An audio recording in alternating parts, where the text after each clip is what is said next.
Hi everybody, I'm Dr. Todd and welcome to the Miller Method. Today we are going to be talking about what happens to the body when a person does cardiovascular exercise only as opposed to what happens when they do weight training only or a combination of weight training and cardio. Now, anytime anybody does an exercise, the body wants to adapt in such a way that it delays fatigue the next time you do that same exercise. So if we were to repeat that exercise later on, it would be easier to do.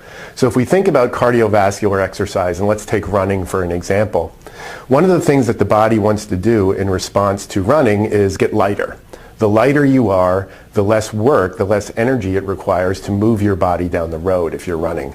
So what the body does in response to cardiovascular exercise is it decreases your fat mass, but it also decreases your muscle mass. Now with resistance training, the body weight changes aren't so important. What's more important is that the muscle increases in size because a bigger muscle produces more force. Therefore, when you go to lift a load later on, that load is less fatiguing because the muscle is now stronger. Now if we were to look at what happens to muscle in response to training, let's assume that we have an untrained muscle. And this is a cross-section of a muscle. You're looking at it as if you cut the muscle and looking at it from the side. This is the size of an untrained muscle. And if we do a lot of cardiovascular training, let's say we just contract this thing over and over and over again under a relatively light load, which is what happens when we do aerobic exercise, that muscle gets smaller. Okay? And that makes sense. It's easier for oxygen to get to the interior of the muscle. The body becomes lighter. It requires less work to move the body. So this is a good adaptation for cardiovascular exercise.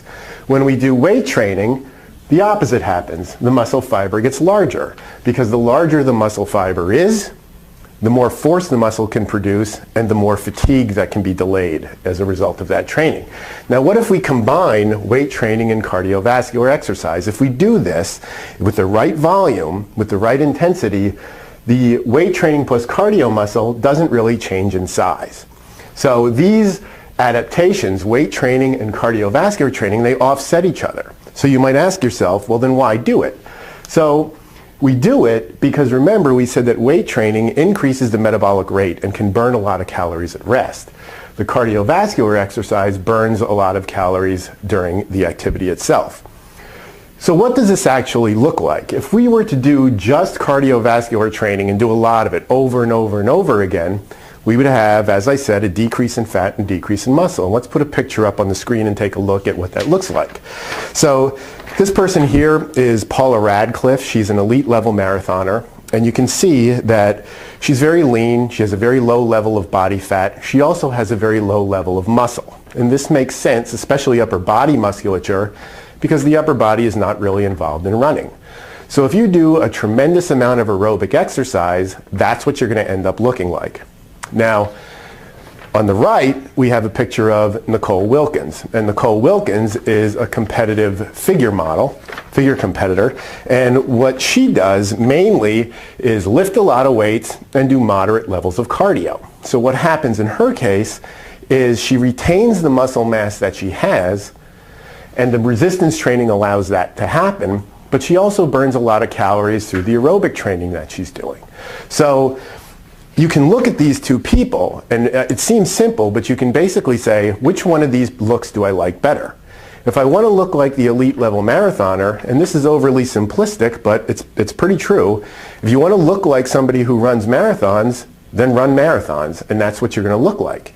If you want to look like Nicole Wilkins, then do what she does, which is primarily resistance train, and on top of that, add some moderate level aerobic exercise.